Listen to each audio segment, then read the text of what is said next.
most of us think we have a problem in our life unless we have something that's a bigger problem to contrast it with. And when you see this story and you walk through their exact life experience of the course of these 2 years, the year that we work with them is 30 days, but you see the course of what's happened to them by finding out what's happened a year later, you begin to understand that it doesn't matter what happens in your life, you are more than any moment. There's no challenge you can't face and overcome. The events of our lives don't control our lives. Our decisions do. And so I figured if we could take a couple that has faced this big a challenge and be able to break through, then you could look whatever's in your life and make it happen. It's kind of like, if I wanted to show you that if you could face your biggest fear, well, your smaller fears kind of drop aside. It's like, what's your biggest fear? Today, one of the biggest fears so many people in North America and around the world, the Western world, are facing is losing their job. It's a horrific possibility. It has impact on your family, your psychology, your emotion, so many things, your choices. But the truth of the matter is, what's a problem? Losing your job is a massive problem until you find yourself in a position where you lose all your savings. What it took you maybe 10 years of working to get. Then what's a problem after losing your savings? That's not a problem anymore when all of a sudden you lose your leg or an arm or something horrific happens to one of your children. That's not a problem when someone tells you all of a sudden that you have terminal cancer. And I've had those moments where somebody says you've got that tumor in your brain and we don't know what it means. Those moments take your other problems and make them disappear. And you know what's interesting? When you ask most people in North America, what's the greatest thing that could ever happen to you? Give them 10 seconds. It's been done over and over again. First 10 seconds, what comes to your mind? What's the best thing that could ever happen in your life? The majority of people in North America say what? Can you guess? Winning the lottery. And many of them say winning a $100 million lottery, $200 million lottery. That's what's going to make their quality of life extraordinary. But when you do the studies, and there have been many done over the last 15 or 20 years on people that win these giant lotteries, what are their lives like 2 years later, 3 years later, 5 years later? Is the quality of their life extraordinary? Rarely, if ever. Because what's happened is they haven't grown. Life gives us these events, these, quote, horrific events, because there's an area of our life that has to grow. If you were to ask me, Tony, out of all the millions of people you've worked with, if someone really wants to feel alive, they want joy, they want happiness, they don't just want money or things or just even respect, they want to feel a sense that life is meaningful and alive, what does it take? I tell you one word: progress. When you're making progress in your life, it doesn't matter where it is, you're going to feel more alive. If you're overweight, when you get yourself today and you say, you know what, I'm stepping into gear. I'm just putting these darn shoes on. I'm not waiting for the perfect, person to come by and coach me. I'll get that too. But right now, I'm just going for a walk, or I'm going to go for a jog, or I'm going to go lift some weights. I'm going to do something right now. And you get yourself into gear, and you do that for a few days in a row. Even if you haven't lost the 10, 20, or 30 pounds yet, you're going to start feeling better immediately because you have the power of momentum and you're making progress. Progress equals growth. Growth equals feeling alive. We grow or we die. So what's the worst thing that could ever happen in your life? Same survey, ask the people in North America, 10 seconds to come up with the answer. Number one answer, to become a quadriplegic. That's why I made the show. Because the idea that I could be in a position where I'd be alive, but I couldn't physically feed myself, take care of myself, that I'd be completely immobilized, for most people, that's the scariest thought of all. To them, that's the worst possible fear. So by going through this journey with Frank and Kristen and experiencing their emotions and seeing and feeling that in 30 days they could go from trapped in their home where there's no possibility of the future, no idea of intimacy, no idea of children, to world travelers who are doing things they weren't doing before when he was, quote, supposedly able-bodied, happier and stronger and closer in their love than ever before, and you know it's real, and you see the results a year later as we do the follow-ups, and you haven't seen the follow-ups, be sure to see that and hear about the story of what's happened with them. When you get that experience, it affects you. Because it isn't somebody verbally telling you a story, it's something you kind of went through. So the idea here is, I'm sure you have some other fears outside the one we just came up with. Whatever you're afraid of, the job, the loss of relationship, trust me, it's small. If you'll face a bigger fear, that little fear will start to be handled pretty easily. That's why when all of us go through in our lives extreme stress, we're all going to go through it.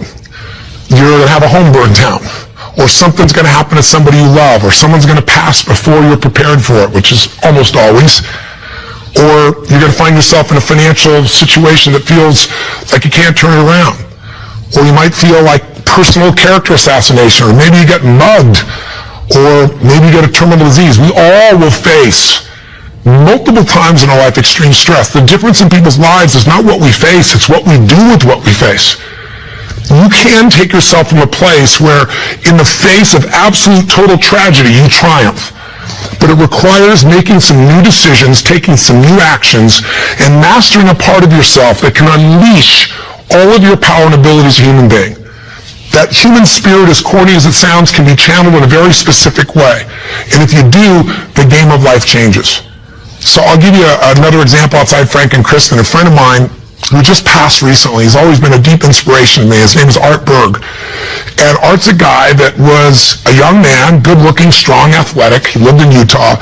And he fell in love with his absolute sweetheart. She was, the most popular girl, the most attractive girl. She met all the criteria of a college boy.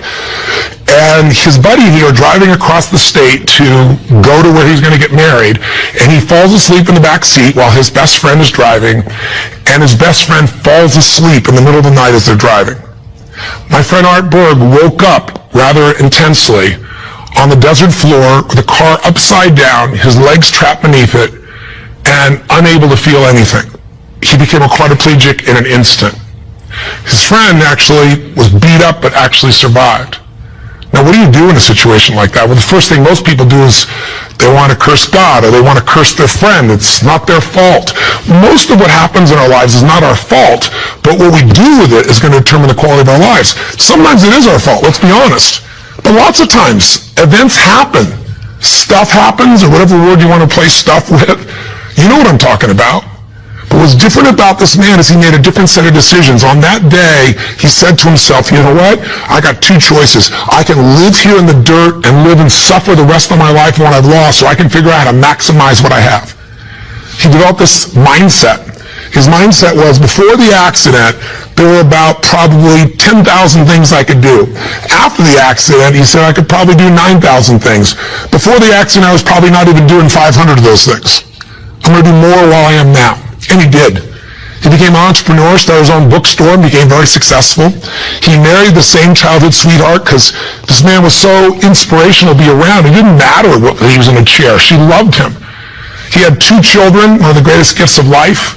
And he did all kinds of crazy things. He'd scuba dive. His friends would put him in a suit and tie a set of weights to him. He'd drop to the bottom. They'd drag him along the bottom. That was his idea of scuba diving. He was an incredible human being, and he lived an incredibly full life filled with joy. The worst thing ever happened to you would be a quadriplegic. The best thing, win the lottery and feel like everybody wants something from you and you didn't earn it, and there's no sense of joy, and everything's about trying to hang on to what you got. What is the best thing that could happen to you? What is the worst? The worst is not to take control of the force that controls your life. And that force is human emotion. I want you to think about this and answer a question for me if you would.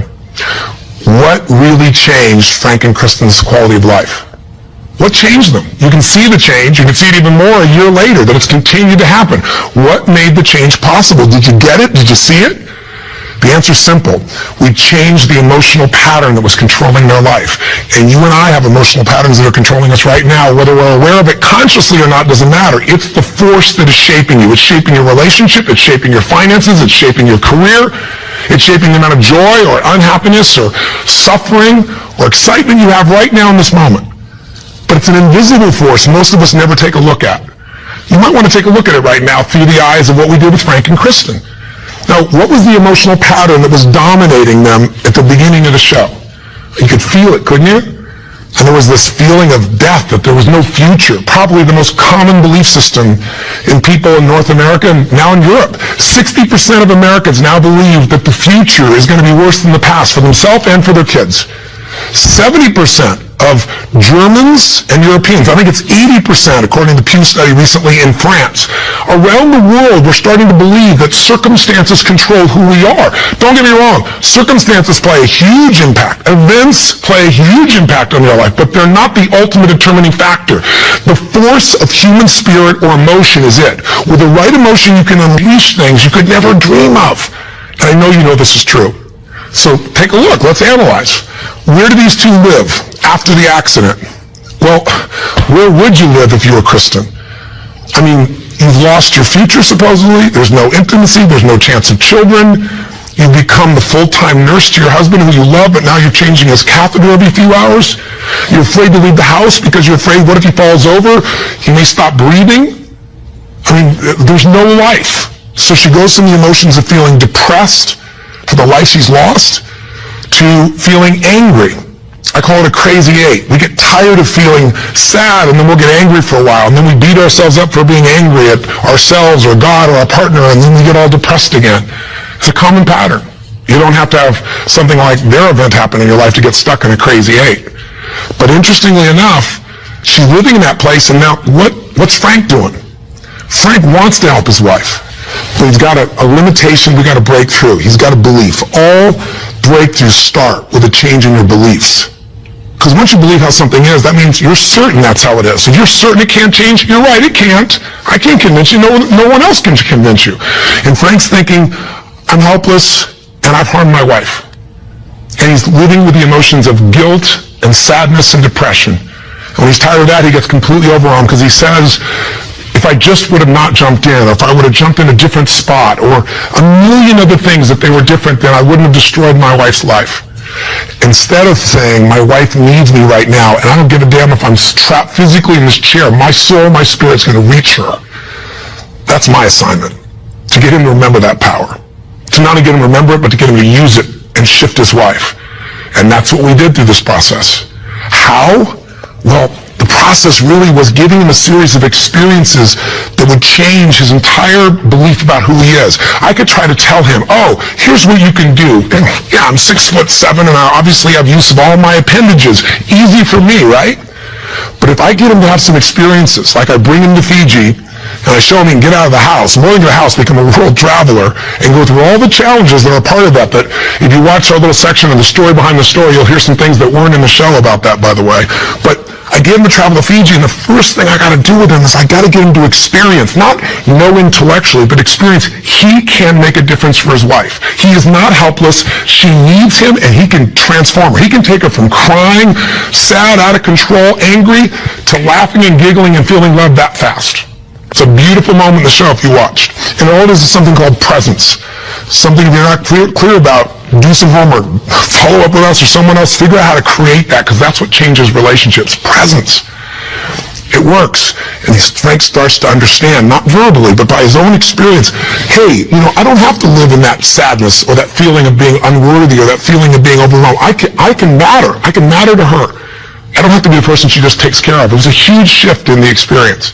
And I'm giving you Frank's example because it relates to yours. Maybe you have different emotions, but then we all get to points where we feel like we don't matter or we can't change something. We're stuck, and it's our belief. Great way to break that belief. Get yourself another experience. That's what I do with people in seminars. That's what I do in any coaching process. Change it. What do we do after that? We take him through the experience of facing his fears, and we get him to do the skydive together with his lady. And he feels total freedom for the first time since the accident. You get freedom when you face your fear. Not just face it, but you push through it. I get him to face separation from his lady for 10 days.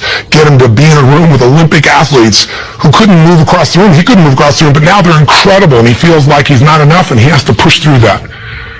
Show him how to get back his dream. Drive his truck. Get in that thing and drive 100 miles an hour, even though all you got is your elbows to drive the darn thing, and I'm on the other seat. Pretty cool thing. So it was a stacking of these experiences that got Frank to own himself in a new way, to build a new identity, a new set of emotional patterns. So here are the steps, and this is what you want to do. What did I do with him? I did 4 things. That's all I really did at its core. Number 1, for both of them, for Frank and Kristen to transform, I identified where do they live emotionally. That's what you got to do. Where do they live emotionally? Well, we just decided, we just described where they live. Depression, anger on one side, feeling guilty, feeling overwhelmed, feeling sad on the other. There's no way that can change your life with that as the emotional fuel to get you to take action. You're not going to take action. There's not enough intensity to get you to get through the obstacles or the tragedies or the challenges. Once you see what the pattern is and you tell yourself the truth, this is where I'm living, step 2 I did with them, is I identified what's the antidote. So if fear is what's controlling things right now. We need an antidote called courage. Now, courage doesn't mean that you're not scared. Courage just simply means that you're scared to death, but you do it anyway. It's an emotional muscle. It doesn't feel good. You just exercise it. That's what courage is. I mean, everybody you know has different emotional patterns. And it may be hard to see it in yourself, but I bet you know in other people. I mean, come on. Don't you know somebody who lives every day and they're angry all the time, or they're pissed off, or they're frustrated, or they're worried all the time? I mean, haven't you met people at different times who, don't you know somebody that's always kind of playful or crazy or cracking jokes? Better yet, do you know somebody who's not really funny, but they think they are? And they tell a stupid joke and everything else. It's not even funny, but they crack themselves up so much that you find yourself cracking up, right? I mean, people have patterns. The question is, what's yours? See, if you can identify the patterns in other people, you can start to see them in yourself as well. And you know what we all do? We all find a way to try to get what I call home. Home is, I noticed after 9/11, I'm with 2,000 plus people from, I think it was 45 countries. I was in Hawaii. The accidents happened, the tragedy happened, you know, the attacks happened, and we got the information at 3 o'clock in the morning in Hawaii, and we had, you know, 100 plus people, 200 people that were from New York, many of which, you know, worked and had offices and friends in the towers, and all their friends died or their whole company disappeared. And I had to bring these people in from all these countries with different religions, different backgrounds, different belief systems. Some people were celebrating. Other people were crying and saying it was the end times. It was unbelievable. I noticed all this emotion around me. And the biggest thing to put them all together is I had to say, what's really going on here? And I noticed angry people got angry. Sad people got sad. Guilty people, a nurse, she was guilty, she wasn't there helping people, but she's always guilty. The angry lady's always angry. We all have a home. Many of the people didn't live in the United States, didn't know anyone in New York City, and they were yet angry, guilty, or sad. Why? They weren't angry, guilty, or sad about the 3,000 people a day that die of cancer and heart disease. They're all mothers, fathers, children. I pointed out that day. You can't be convenient with your compassion, and yet most of us are. We're unaware that we use events as a trigger to get home, back to the patterns we know, even if it's uncomfortable. So if you identify where you live, emotionally, the patterns are limiting you. The second piece is find the antidote. Courage to replace fear. If you're feeling this unbelievable feeling of overwhelm, you need love or support. And not just go get it, go give it. See, finding that antidote starts to change the game. And then after you identify it, you find the antidote. Number 3 is you got to practice that emotion. I know that sounds weird. I'll explain what I mean in a moment. But you got to do that emotion enough consciously that you can go from frustrated or depressed to determined, and you know how to shift that gear, and it's not fake, it's not some pump up, it's real, and it changes your life when you can do that like that, and it's a biochemical change. It's not some I'm happy, positive thinking BS. That's not what I teach. I'm not here to tell you go to your garden and chant there's no weeds. I'm here to say there's the weed, go pull it out, but you're not going to pull it out without determination, without passion, without commitment. Am I making sense? So if you know the pattern, if you find the antidote, if you practice it enough, and then the final step, you condition it. You practice enough that you can just automatically go into it. That's when your life changes. So what are you going to do as your assignment for this week? To take this little 10-minute rant I'm giving you and convert it into a massive, measurable increase in the quality of your life. I can't do that for you. You can do it for yourself if you do what I tell you. Here's what you're going to do. Step 1, and this will be on the web as well. Step 1, you got to identify where you live. So where do you live? Where do you live emotionally? You personally, just like we did with Frank and Kristen.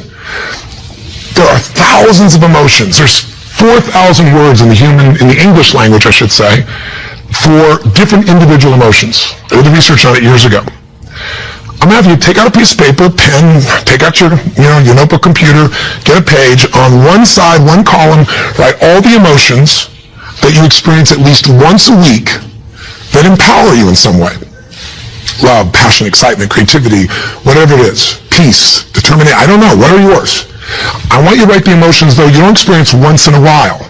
The ones you experience at least once a week in a powerful way and really feel it. Not an emotion you feel once every blue moon. On the other side of that page, or if you do it on our little application or wherever we put it here, the other side I want you to write all the negative emotions, or to be more fair, all emotions can be positive if you use them. all the disempowering emotions, the ones that tend to put you in a state where you don't follow through. And I want you on that side to write all of them and do it simultaneously. Just keep making your list. What are the emotions I go into that mess me up, like feeling frustrated or overwhelmed or lost or alone or depressed or pissed off and rageful, whatever it is you go. And again, not emotions you experience once in a while, the ones you experience at least once a week. So make a list of all the emotions you experience at least once a week. Ones that empower you, ones that disempower you on the list. That's step one. That's identifying where you live. And circle the top 2 out of the whole list that you experience most often that are empowering, and the top 2 you experience most often that are disempowering. That'll be step 1. Now, I'm trying to explain it to you here, it'll be right in front of you as well, so if you forget what I'm saying, it's going to be on the little checklist. But I want you to know what I mean. Step 2, let's identify the solution. So you look at your list, and you see on the disempowering list, I got sadness and depression, or I got feeling lonely, or I've got feeling rage and anger, or I got feeling fear. What emotional state would you like to feel in that situation that would change your life? If it's fear, maybe it's courage. Again, courage doesn't mean it's easy, doesn't mean you feel, confident. It just means you're going to do it anyway. Maybe it's determination. Maybe instead of feeling alone, you feel loving and you go give to somebody else. What's the antidote? What's an emotional pattern that if you live that, it would change the game? Is it faith? Is it passion? Is it courage? Is it playfulness? You're taking things just too damn seriously. You've forgotten perspective. Go watch the show again. See if you really have a problem. See if your problems are as challenging as the people you just saw who transformed their tragedy into something tremendous, something beautiful, something magnificent, something meaningful, something that can even help other people that are watching. That's the beauty. So that's the second step. What's the antidote? Come up with your antidote emotion. Step 3 is you got to practice that emotion. Now I know that sounds silly, stupid, kind of weird. But if you came to a seminar with me, you'd see, 3,000, 10,000 people, and we do this, and we condition that new emotion till you can shift gears. Have you ever heard about the fire walk? It's not about the fire walk. I do skydiving, all kinds of crazy stuff. It's a metaphor for how do I go from afraid, fire's metaphor for whatever you don't follow through on your life, whatever holds you back, to snapping, going to a state of mind where I just move through. It's not this big mind over matter thing. It's mind over emotion. It's shifting. And when you learn how to go from scared to determined in action, what can't you do in your life? So we show you how to do that. But for right now, I'll give you just a quick example. Understand that emotion is really created by motion, by the way you use your body. So quick example, real quick. Imagine a time when you know someone who's depressed or you were depressed. You ever felt that way? I'm sure you have at some time. And think about what you do with your body. When somebody's depressed, they get all excited, talk faster, no. Everything kind of slows down, doesn't it? What happens to your shoulders? They drop. Where's your head when you're depressed? Drops. Where's your breathing? Full or shallow? It becomes shallow. You talk loud and fast or slow and quiet? Slow and quiet, more hesitant. Now, emotion is created by motion. You can try and think yourself in unhappy, but if you go unhappy, and your body's like this, nothing's going to change. We can change our biochemistry by eating, by taking a drug, by smoking a cigarette, because when you take a different breath, you eat food you like, you fill up your tummy, and you start to breathe nice. Your whole mental, emotional state changes, doesn't it? So what I'm saying is you don't need the cigarette, you don't actually need the food, you can just physically learn to say, this is what I do when I'm depressed, this is what I do when I'm most determined. There's this gesture I made. I remember one time when I was a kid, or one time I got pissed off and what did I do? I made a gesture, I stood taller, I looked the person in the eye, I spoke with more authority. Now, my idea of passion and determination may be a little over the top for you and I get it. I'm a crazy mofo and I'm a passionate human being, but you can do your version. What do you do when you're really feeling something like determined? What do you do when you are passionate? With your face, with your voice, with your body. Just practice and make a contrast. Here's what I do when I'm sad. Here's what I do when I feel loved. Here's what I do when I'm worried. Here's what I do when I'm determined. That's what I mean by practice. And I'd love to have you in an event, but I'm trying to give this to you so you can do it right now, and you can. And maybe this would be helpful to do with friends so they can give you feedback and say, here's what you do. I see you do this when you're really strong. I see you do that when you're kind of weak. That's the third step. Practice. Now, what's the assignment? Figure out your emotions. Where do you live? Positive, negative. What are the big primary one antidotes? What emotions do you need? Practice the emotions you need so you can go into them a few times. Sounds a little weird, but if you do it, you'll see it's actually quite fun. Feels powerful. Maybe do it with a friend. That's the easy way to do it. And condition it. And that means take the next 3 days, do this 3 times. Figure out the difference and shift from not sure, worried to determined. From overwhelmed, I don't know what to do, to focused. And you just deliberately, physically make the change from one to the other. 3 times for 3 days. If you're bold, do it for 7. But if you do this 3 or 4 times a day for 3 to 7 days, you'll start to get a pattern in your body. And the pattern in your body, a new pattern means a new life. Our life's a reflection of our emotional patterns. If you live in sadness and depression, you could have $1 billion and your life is called sad and depressed. If you're living feeling grateful, feeling alive, feeling passionate, your life is filled with gratitude and passion. Doesn't matter what's happening anywhere else. And you can face any challenge from those emotions and you can overcome. Does this make sense? This is how you can take what you watched in that show and convert it into some actions that'll change you. Very simple approach. Or come see me or get some coaching. I've got all kinds of resources. But this is something you can do right now. You don't need anybody else to make happen. You just need a little ability to take action. Make sense? And if you haven't seen the show, for God's sakes, go on Hulu and watch the show, or all this will just sound like a bunch of words. If you've had the experience, you know what I'm talking about, and you've witnessed it, it'll be real in you right now, and you'll get a sense of what you can do to move forward. And if you can't find it on Hulu, once again, send us a little email, and we'll make sure we find a way for you to be able to observe or experience the show directly. And last thing I'll say to you is, the best way to keep something in your body is share it with somebody else. The whole philosophy of my life has been, if your life's going to be meaningful, you can't just be about me, you got to be about we. So if you can, if you feel like it, if your spirit's touched by this, help us pay it forward. Share this with your friends. You can share the clip of our show. You can share this little section. There are all kinds of ways. Just take the clip and send it. And we have a way you can push a button and once again and send it virally to everybody. Everybody who's on your email list, we'd love it if that works for you. If you don't, we're totally respectful of that. But in the end, I can promise you one thing. If you will do this, if you will discover your current emotional pattern and you'll change it through a little bit of practice over and over again, you will change the quality of your life no matter what you're facing. Make sense? Thanks for taking the time. I hope this was close to 10 minutes. I went a little crazy, but it's really just designed to try to really serve you. So, till I see you again, hopefully next week, live strong and live with passion. God bless.